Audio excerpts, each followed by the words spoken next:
अब लड़की ने तो अपना बयान दे दिया, हम और आप वहां पर धर्म के रक्षक बनकर पहुंच गए। एफआईआर हुई राजीव बिंदल और कुछ और लोगों पर। राजीव बिंदल के पास इतना पैसा है कि एक वकील हमेशा हाई कोर्ट में खड़ा रख सकते हैं, लेकिन हमें और आपको इन एफआईआर का सामना करना पड़ता है। इसमें भी हमें दिक्कतें आती है। क्या धर्म के रक्षक का ठेका हमने और आपने उठाया है? कभी देखा है नेताओं के बच्चों को जो ऐसे धरने प्रदर्शन में आते हैं? नहीं देखा होगा, वो विदेशों में होते हैं। माजरा थाना क्षेत्र के तहत बीते दिनों जो प्रकरण सामने आया हिंदू लड़की के कथित अपहरण मामले का, उस मामले पर लड़की ने अब बयान दिया है। कहा यह है कि मेरे साथ कोई जोर जबरदस्ती नहीं हुई, मेरा कोई अपहरण नहीं हुआ और मैं अपनी मर्जी से गई थी।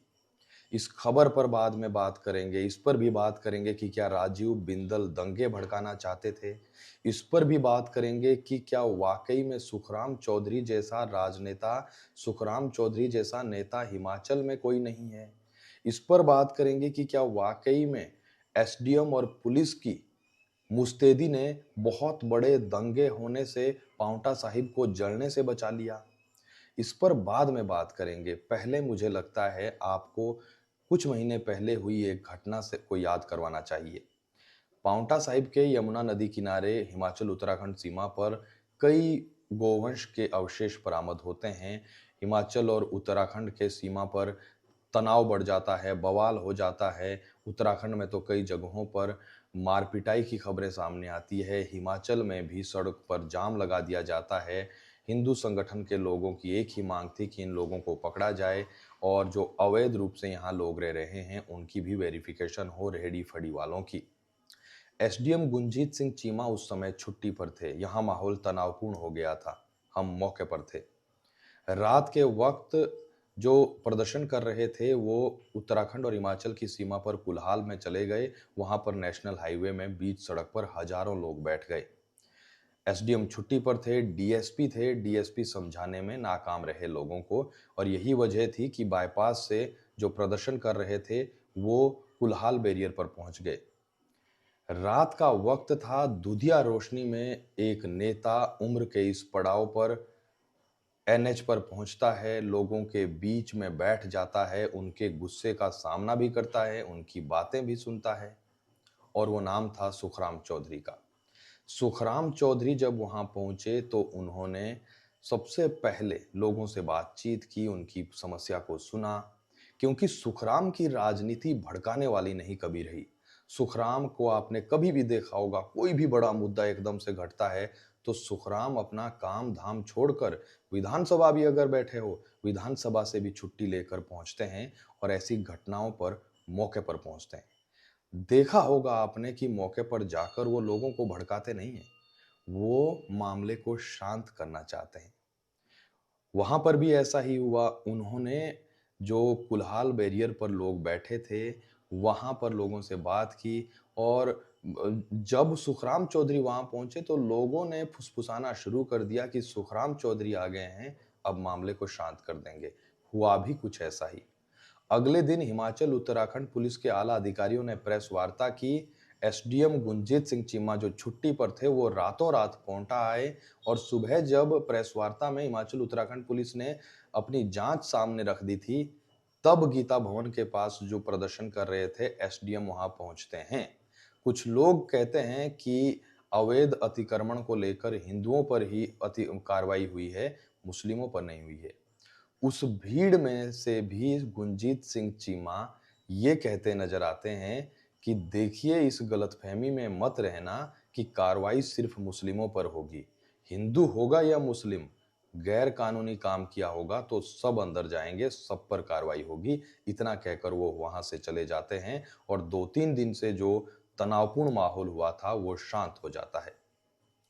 इस बार भी कुछ ऐसा ही था। माजरा में सुखराम चौधरी पहुंचे थे, मामला शांत भी हो जाता, लेकिन इस बार एंट्री हुई राजीव बिंदल की। राजीव बिंदल को हम और आप सब जानते हैं।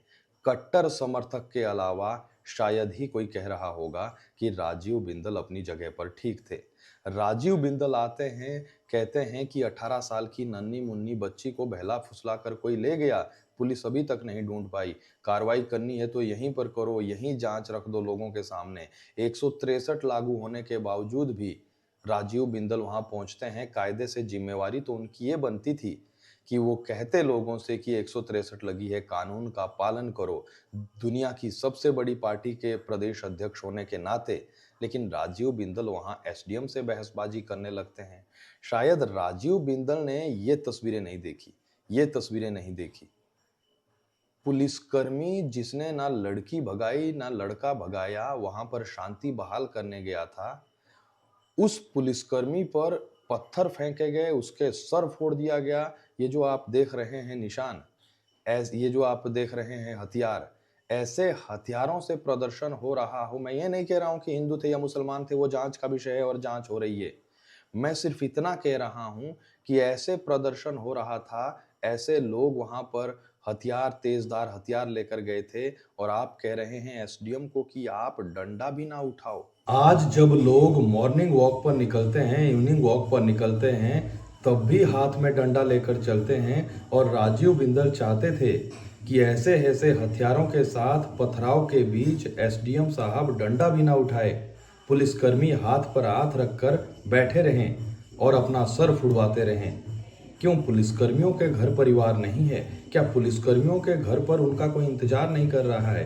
क्या पुलिसकर्मी सिर्फ पत्थर और लाठी खाने के लिए ड्यूटी दे रहा है? हालात ऐसे थे कि पुलिसकर्मियों के सर पर मेरे कई पत्रकार साथी वहां थे, वो बाल बाल बचे हैं। कुछ एक लोग जो कट्टर समर्थक है किसी पार्टी के या किसी नेता के, उन्हें लग रहा है कि राजीव बिंदल ने ठीक किया। बल्कि आप पूरा सोशल मीडिया उठाकर देख लीजिए, राजीव बिंदल के आने से लोग ये तक मान रहे हैं कि माहौल खराब हुआ।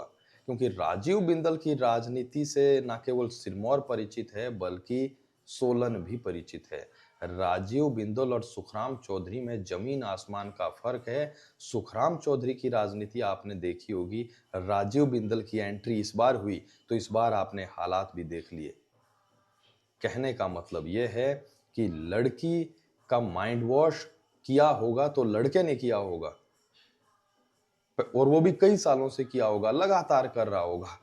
लेकिन अब इस मामले को लेकर यह कहना कि प्रशासन ने, पुलिस ने माइंड वॉश कर दिया है, आपने शायद लड़की के हिस्ट्री आपको पता नहीं है कि कब से वो उसे जानती है, माँ बाप कब से जानते हैं, क्या है क्या नहीं है, आप इससे अनजान है। इसलिए बिना जाने कुछ लिख देना कि गालियां लिख देना, या ये लिख देना कि लड़की भावनाओं में बह जाना, ये मुझे लगता है कि सही नहीं है। अब लड़की ने तो अपना बयान दे दिया, हम और आप वहां पर धर्म के रक्षक बनकर पहुंच गए। एफआईआर हुई राजीव बिंदल और कुछ और लोगों पर। राजीव बिंदल और सुखराम चौधरी के पास इतना पैसा है कि एक वकील हमेशा हाई कोर्ट में खड़ा रख सकते हैं। लेकिन हमें और आपको इन एफआईआर का सामना करना पड़ता है, इसमें भी हमें दिक्कतें आती है।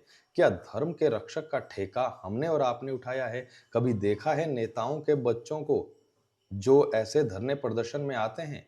नहीं देखा होगा, वो विदेशों में होते हैं।